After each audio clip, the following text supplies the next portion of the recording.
Hi, it's me, Andrzej, from the world of motorcycles. I seem to be everywhere now because I can pop up for you both on YouTube and on Facebook. And now the moment has come after the whole day of riding, which you could watch live. I'm standing here and I have something to say about this motorcycle. I'll just say that I won't say everything because there are still some things I need to think over. Some things I'll leave for the readers in the magazine. Let's start with this. What is the Yamaha MT-09 anyway? When the MT-09 was introduced in 2013, the world kind of went crazy because it was a completely new approach. Well, maybe not entirely new, but it was definitely a fresh take from Yamaha on the naked bike. The 900cc three-cylinder engine was just a game changer. Everyone who got on this bike immediately went crazy about it. The problem was that after a while, after that initial spectacular impression, people started to notice that the throttle response was a bit too aggressive and the suspension just couldn't keep up with the bike. While they managed to smooth out the throttle response, so the bike wouldn't scare you. Every time that was achieved earlier, suspension still just couldn't keep up with the engine's performance.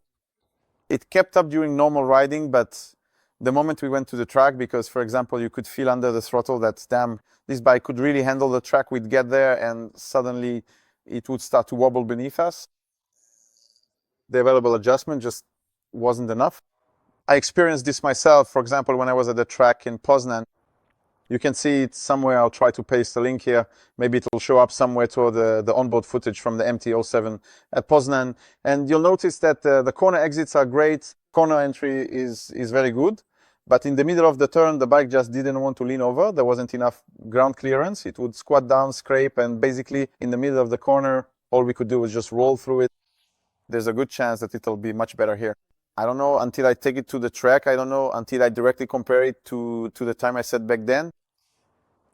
But what I can say right now after riding it on the road is that this suspension works much better overall. It's not stiffer.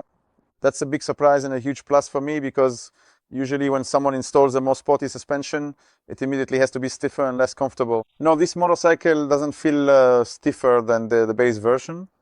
But it gives you the sense that the suspension just works much, much better. There's no chance of any wobbling or jolting anymore.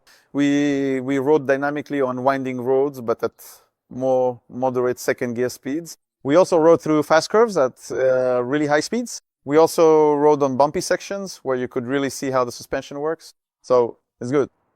It's actually very good. But is it perfect?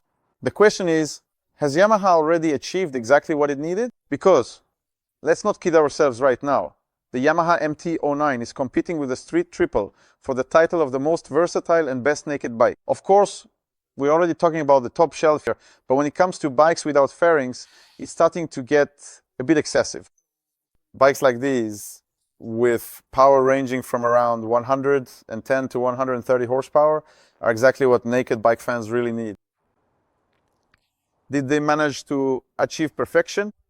In my opinion, not quite yet, but I won't tell you everything right away because I encourage you to read the magazine. It's the best source of knowledge that will stay with you for a long time. In the meantime, I invite you to watch how this motorcycle rode today, how it performed, because, oh Jesus, it's quite spectacular when it comes to riding.